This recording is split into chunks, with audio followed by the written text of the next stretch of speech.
ProLiq Podcast, u mbështet nga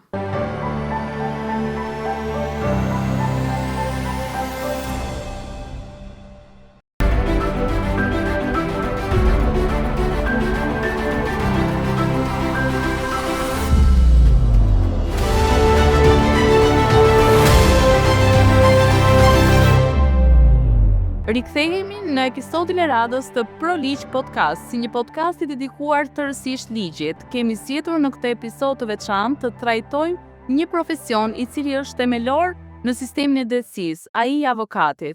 Cili është roli i avokatit realisht sot në sistemin e drejtësisë?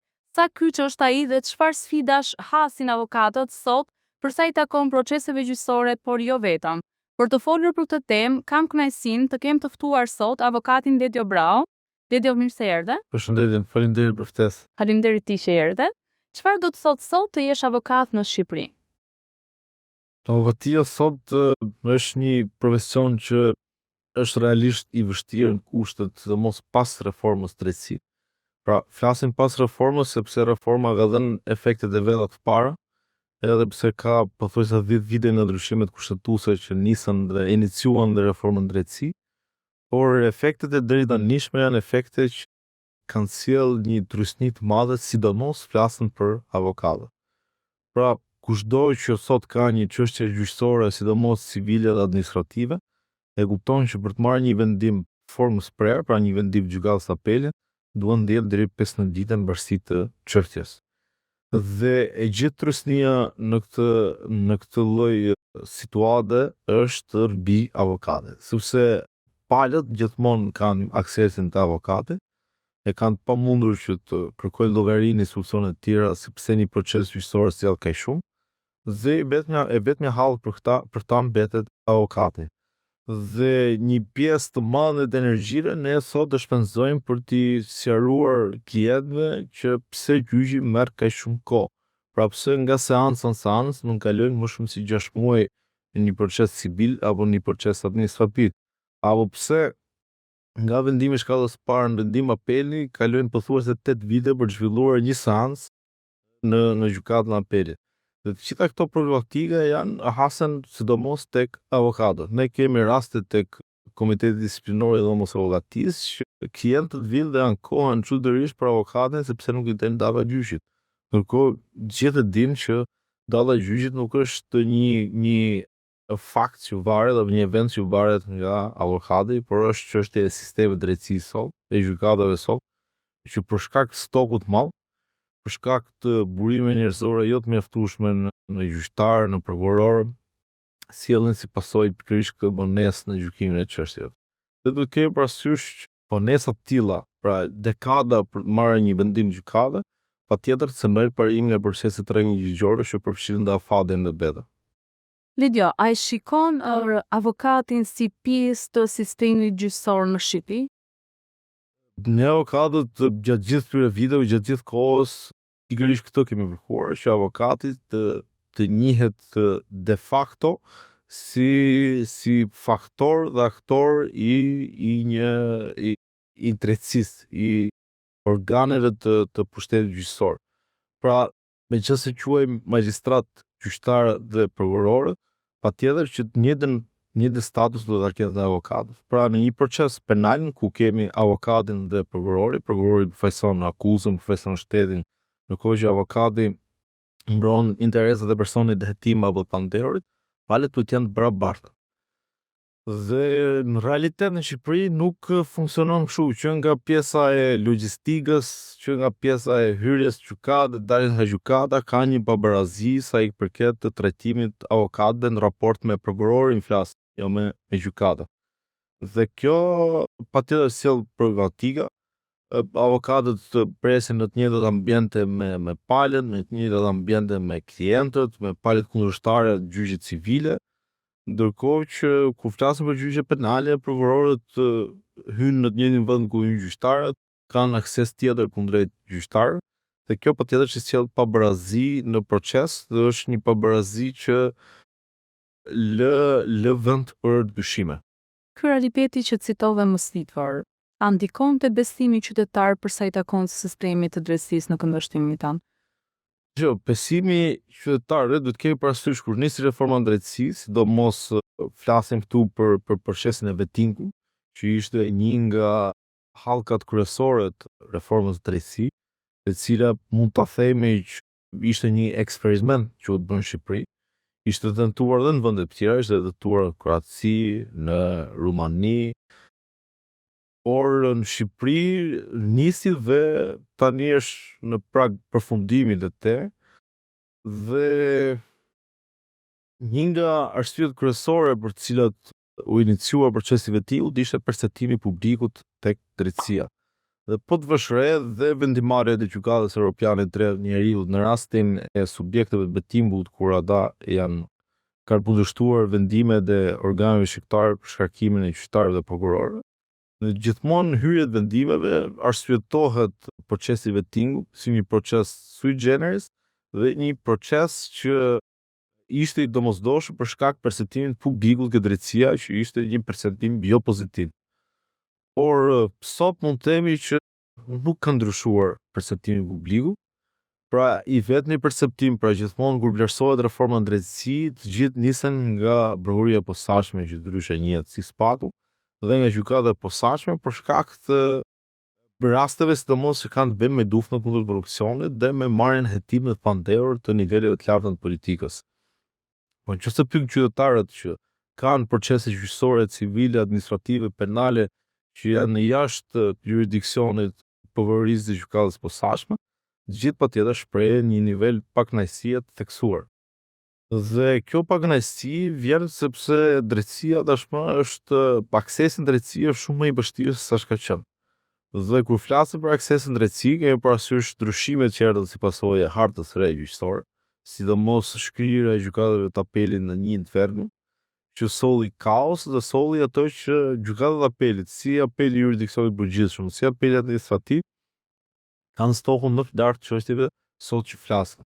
Pra flasin për mira dosje stok dhe flasin për gjykatën e apelit jurisdiksionit përgjithshëm 7 deri 8 vite për të marrë një vendim formës prerë, dhe gjykatën e apelit administrativ sipas statistikave që vetë kolegjia ka prodhuar. Nëse do të njëjti numër gjyqtarësh dhe njëjti fluks dosjesh, mund të duhet 12 vite që të marrësh një vendim gjykatën e apelit administrativ. Një pjesë e madhe e seancave të bëhen dhomë këshillimi, sidomos në apel administrativ, 90% e çështjeve bëhen dhomë këshillimi, dhe kjo e largon qytetarin nga drejtësia, e largon avokatin nga drejtësia. Pra, janë gjyqtarët që në dhomë këshillimi marrin vendime. Gjykat lartë, po ashtu statistika është e tillë, më shumë se 90% e vendimeve në gjykat lartë merren me në dhomë këshillimi. Pra ka raste të rekurseve që bëhen dhe dënuar në burgim të përjetshëm, dhe rekurset shërtohen në dhomë këshillimi, pra pa u dëgjuar pavarësisht pasojës që ka sjell një vendim i tillë. Duke u larguar qytetari nga drejtësia dhe profesionist nga drejtësia, patjetër që dhe perceptimi nuk është ai i duhur. A mendon në perceptimin tënd që do rishikohet kjo arte gjyqësore dhe të rikthehen edhe një herë gjykatat e apelit në përrejthe, duke qenë se stoku ka krijuar një afatgjatësi përsa i takon zilës së të dhënit drejtësi? Tani Këshilli i Lartë Gjyqësor e ka për detyrë çdo 5 vite të studiojë pjesën e hartës gjyqësore.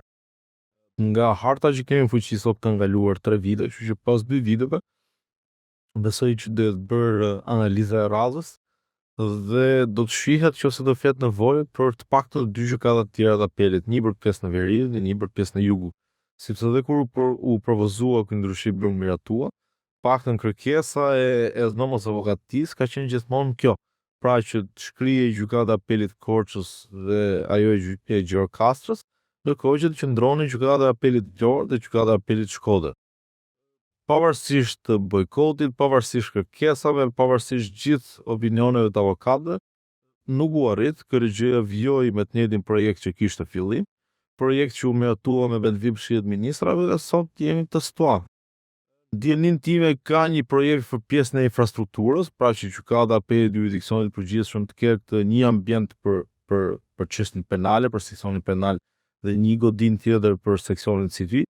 Por duhet të kemi parasysh nuk është vetëm çështja e infrastrukturës, por është edhe çështja e burimit njerëzore, sepse nga mbi 70 gjyqtarë që duhet të ketë gjykata e apelit jurisdiksionit të përgjithshëm ka rreth 35 gjyqtar, pra është gjysma e burimit njerëzore që duhet të jenë sipas strukturës.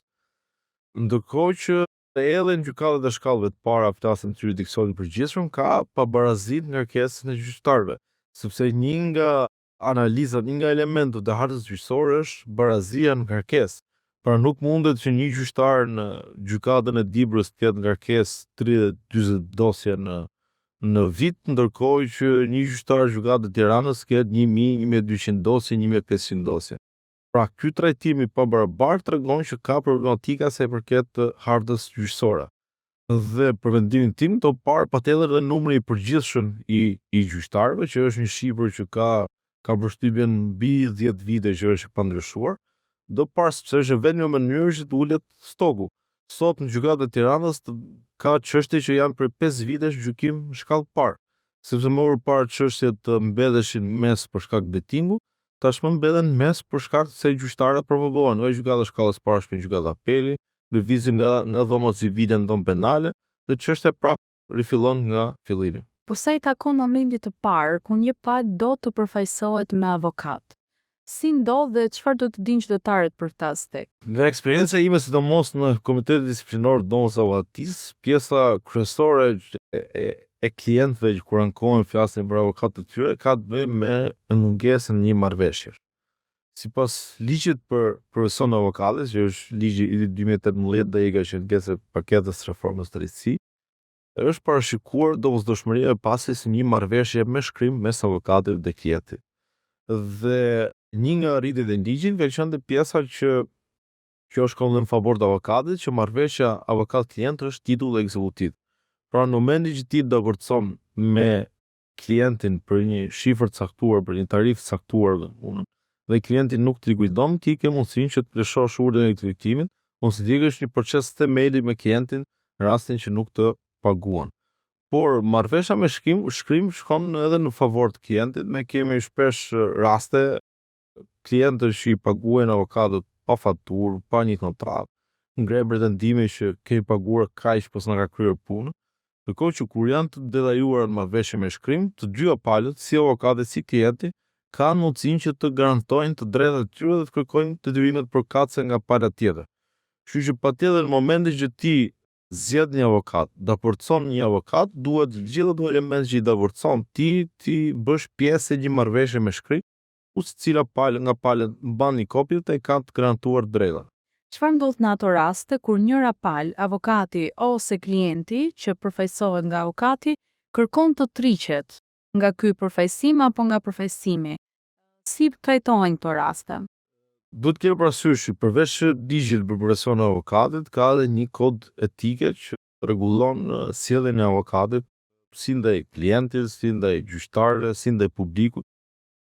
Mundësia duhet të kemi parasysh diçka që nëse klienti kërkon të tërhiqet pa shkak nga marrëdhënia që ka me avokatin, ato çka ka paguar dhe çfarë ka daportuar sipas kontratës janë të pakthyeshme. Ndërkohë që një avokat të tërhiqet nga kontrata me klientin, duhet të jetë kushte të tilla që ose klienti është shtyn drejt veprimeve që janë të paligjshme, pra klienti mund ta shtyjë drejt ose detyrohet që të kryejë një veprim korruptiv, të bëjë ndërhyrje të tjera. Ky është rasti kur avokati mund të tërhiqet dhe nuk ka detyrim ndaj klientit.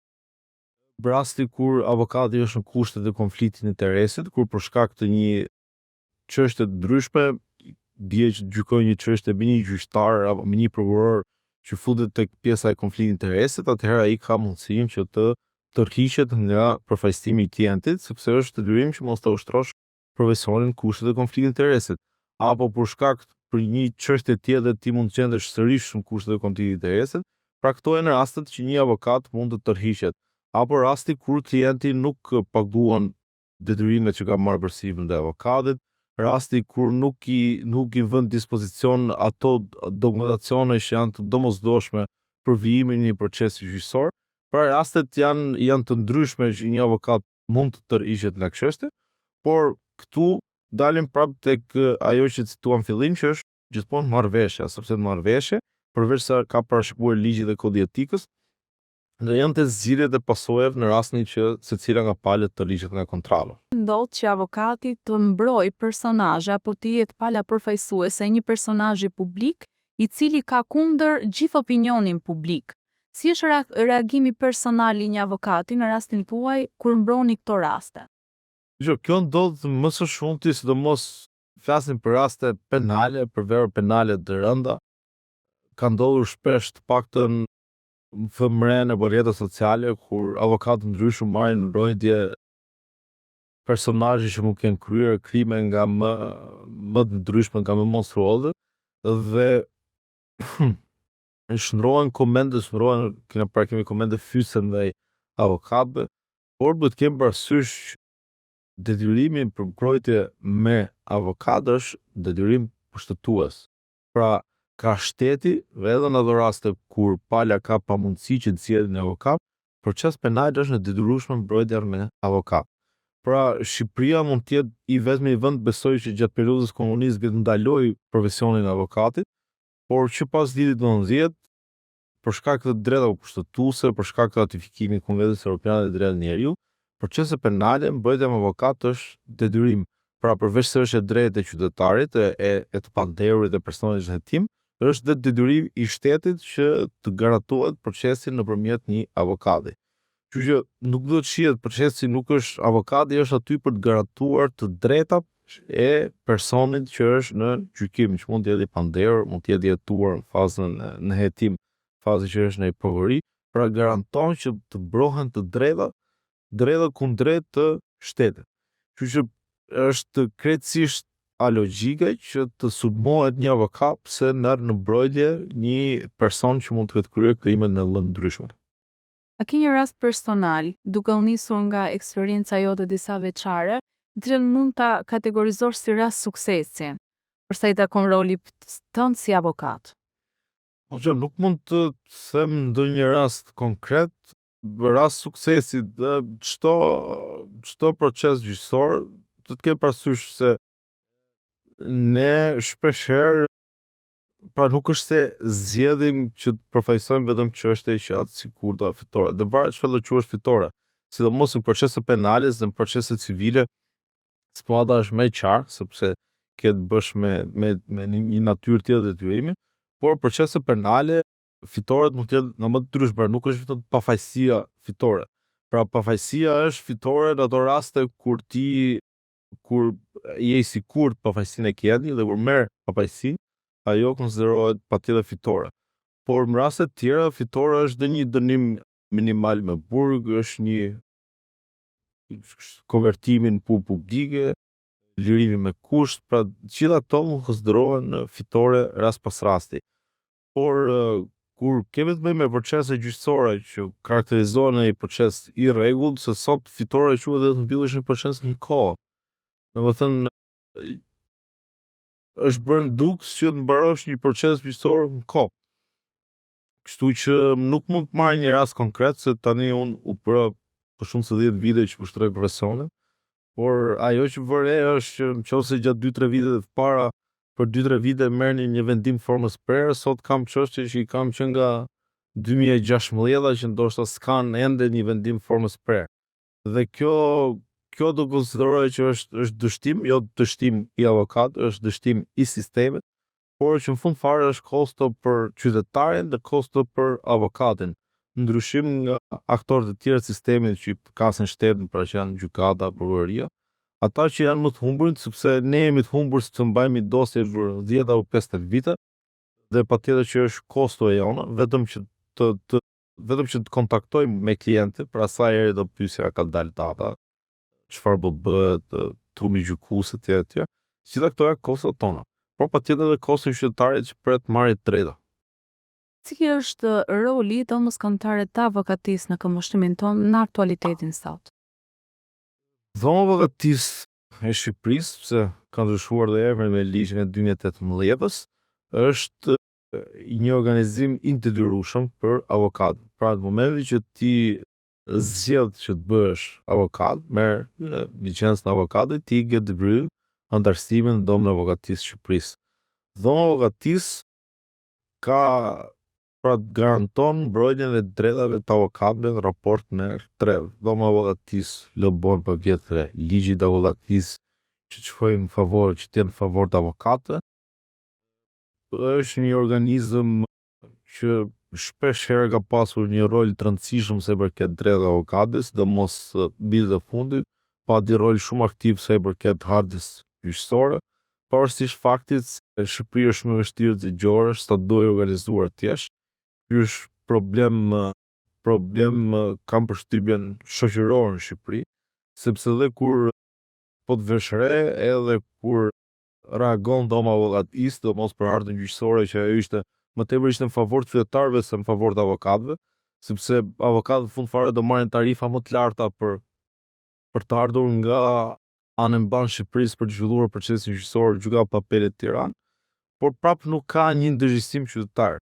Pra qytetarët e shohin duke sikur shihnin avokatët si armiq, duke sikur i shohin si armiq, shpesh herë janë ademojnë, njësoj siç janë ademojnë gjyqtarët, pra gjyqtarët, prokurorët, pra duket që perceptimi i publikut të kundrejt të gjithë aktorëve të sistemit drejtësisë është shumë negativ, pavarësisht në rastin kur kushtojë që ka një problem shkon te avokati.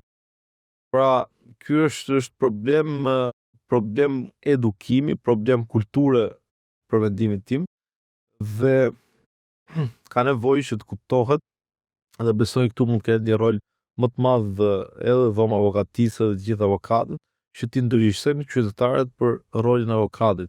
Avokati nuk është ai që shpesh herë lezohet në komente sekseri, por avokati është ai që bën punën, ai që trofajson, dhe që pa avokatin ki e ke të mundur të zgjidhësh shumë mosmarrveshje ligjore.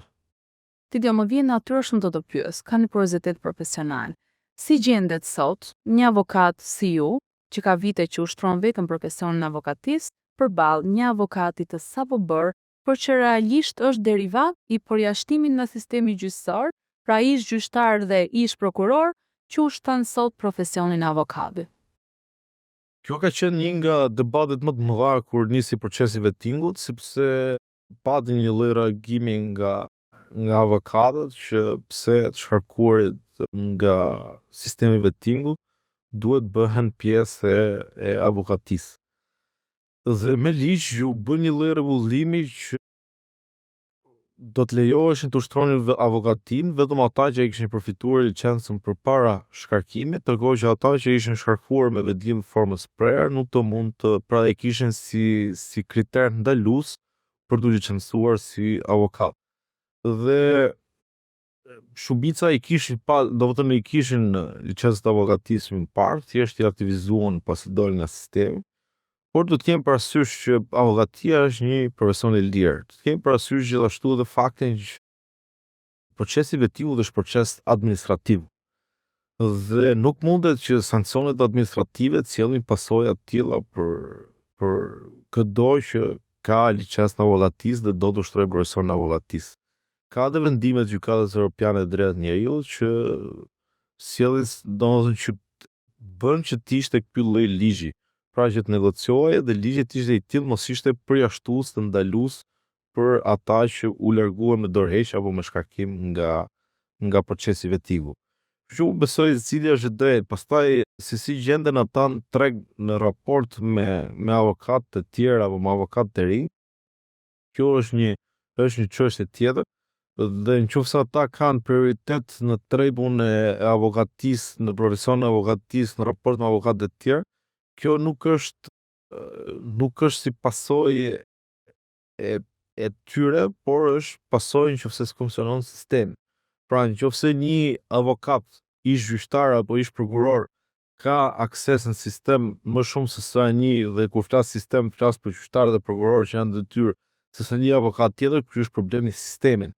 Pra është problem i gjyqtarëve dhe i prokurorëve që nuk duhet të kenë akses të tilla. Pra, kjo është nëse sistemi gjyqësor duhet funksionojë siç duhet, në bazë të ligjit, në bazë kushtetutës, askush nuk ka prioritet ndaj tjetrit. Prioriteti është vetëm prioritet profesional. Pra ai që është avokat më i mirë, do ketë prioritet ndaj avokatëve të tjerë, qofshin ata ish gjyqtar, ish prokuror, ish politikan, ish ministra, sepse avokatia ka nga të gjithë Pra duke qenë se është një profesion i lirë, ke edhe ish ministra drejtësie që sot ushtrojnë profesion e avokatit. Por kjo nuk do të thonë se ato kanë prioritet më shumë se të tjerët. Pra është tregu, duke qenë profesion i lirë, është tregu ai që e rregullon të gjithën të. Pra nuk mund të themi se kemi një pabarazi të treg, duke qenë se disa avokat kanë qenë gjyqtar apo kanë qenë prokuror.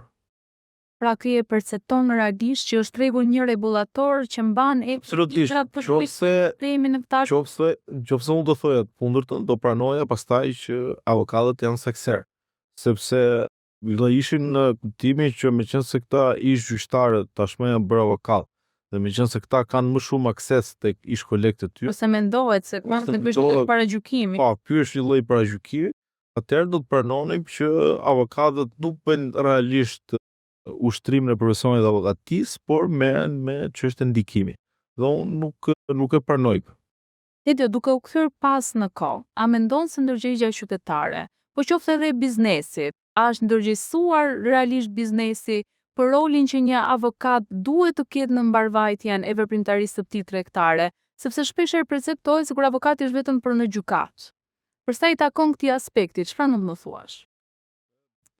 Unë e has shpeshherë me klientë e mi. Kam klientë biznese mëdha që konsultohen paraprakisht për të lidhur një kontratë, konsultohen për të aplikuar për një leje, dhe ata gjithmonë e kanë më të lehtë procesin. Pra në momentin që ti konsultohesh paraprakisht, s'është nevojë të jesh biznesmen, je një pronar toke që do të japësh truallin, do të japësh për ndërtim. Dhe nuk konsultohen paraprakisht me avokat. Dhe pastaj vin me një kontratë në shkruar, me një spromërës që i ka lënë një kontratë pa fat, dhe thonë si ta zgjidhë. Por ajo që duhet të kenë gjithë qartë është që është shumë e lehtë ta parandalosh një mosmarrveshje, sesa në momentin që ka iniciuar të arrish ta zgjidhësh. Dhe duke u nisur nga vetë afatet që ne thamë për një proces gjyqësor, mos parandalimi është një problematikë e madhe. Kështu që gjithmonë prania një avokati është konsulenca me një avokat është zgjidhja më e mirë. Konsulenca me avokatin nuk të zëvendëson as noterit, sepse noterët nuk kanë për të bërë konsulencë, ato konsulencë mund të bëjnë. Nuk e njohin mosmarrveshjen në kuptimin që e njohin avokatët një mosmarrveshje, avokatët njohin praktikën gjyqësore, janë gjithmonë më të azhurnuar me licitacionin. Kështu që zgjidhja gjithmonë duhet të jetë që ti konsultohesh me një avokat përpara se ta kryesh një veprim juridik. Kjo thash nuk është për bizneset, është dhe për qytetarët, për çdo që lidhet një kontratë. Dhe unë kam klientë nga këta që pyesin para, konsultohen para dhe kanë shumë më pak gjyqje se sa ata që vinte te unë pasi ka nisur mosmarrveshja. Pra, ke edhe nga ata që vinë edhe në afat fundit, pra i ka ardhur pa dia nga pala kundërshtar nga gjykata, kanë afatin për të bërë deklaratën e mbrojtjes dhe dinë 5 ditën e fundit të afatit, dëgjoj se është për të bërë kjo. Apo zgjidhja e marrëdhënies punës.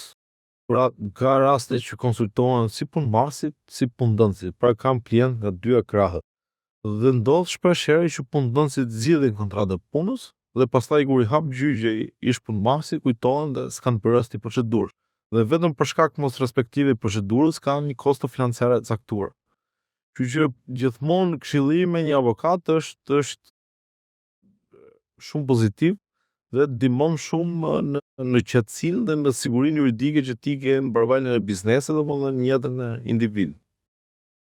Të paktën nga udhëtorët e drejtësisë mbaj mend që thonin që dalin shumë juristë. Realisht dini nëse do e merrnim statistikisht me profesione të tjera. Po avokatët sot, a është tregu i ngopur i avokatëve? Unë nuk mund të jap një shifër të saktë, pra avokat licencësuar në Shqipëri digjen. Ata që ushtrojnë për 13.000, nuk e di se sa realisht e ushtrojnë profesionin, por unë besoj se pra që kohë sa i je avokat, ke një zyrë tënde apo je i punësuar diku pavarësisht kësaj dhe punon, pra avokatia është një profesion krejtësisht privat, dhe ti nëse e vijon të ushtrosh, do të thotë që po fiton. Dhe avokatia, në ndryshim nga të gjithë profesionet e tjera në fushën juridike, është vetëm që të ofron një pavarësi absolute. Pavarësi nëse prap gjyqtar, prokuror, ke kufizime, ke detyrime për shkak të funksionit, je jurist i punësuar diku dhe japësh llogari para punëdhënësit. Avokatia ndryshim nga të gjitha këto është mundësia më e mirë pa qenë i pavarur në zgjedhjen e punës që ti bën, mund të profilizohesh një fushë saktuar, kështu që unë besoj se për aq kohë sa ka dhe nga ata që e provojnë ose e shohin si hapësirë kur gjenden larg mundësive të tjera, por ajo që unë vëre është që nëse ti fillon profesionin e avokatit për shkak të 10% marrëdhënieve që ke shumë vështirë të dalësh dhe të shkëputesh pastaj. Sepse thash, unë kam sot gjyqje në apel, gjykat lartë që kur kam dalë avokat. Është varësi e diktuar, unë herë pozitive. Është pozitive. Ka këtë që je gjatë kohës marrëdhënie me njerëzit, është një punë, dëgjoj avokatia ka këtë të jep shumë adrenalinë gjatë gjithë kohës. Sepse ti kalon nga një çështje në çështje tjetër, mund të merresh me penale, me civile, dhe për një jurist besoj se të formson më shumë nga çdo lloj profesioni tjetër. Lidio, e sigurt jam që avokatia nuk të bën oligark, po të pasur të bë? Oligark absolutisht nuk të bën, të paktën në Shqipëri. Duhet kemi parasysh në vende, sidomos në vende perëndimore, avokatët janë, nuk flas se do bëjnë dhe ndër shtresat më paspora të shoqërisë. Pra hyn tek shtresat e paspora të shoqërisë, ke nivele lart. Ndërkohë që në Shqipëri patjetër që ka avokatë që janë të pasur, por për shkak të tregut kufizuar është shumë e vështirë që të arrish nivele të larta pasurie me që mund të arrish me biznese të tjera. Pra, por që për një jurist që e konsideron veten jurist suksesshëm, atëherë që mund të bëjë një jetë shumë më të mirë me avokati. Dhe unë them që nëse je jurist i suksesshëm, në Shqipëri ndodhet kundërta, të gjithë duhet të bëhen gjyqtar dhe prokuror apo në jurist në administratë publike.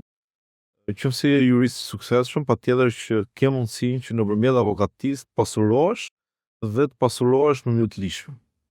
Shumë e vërtet.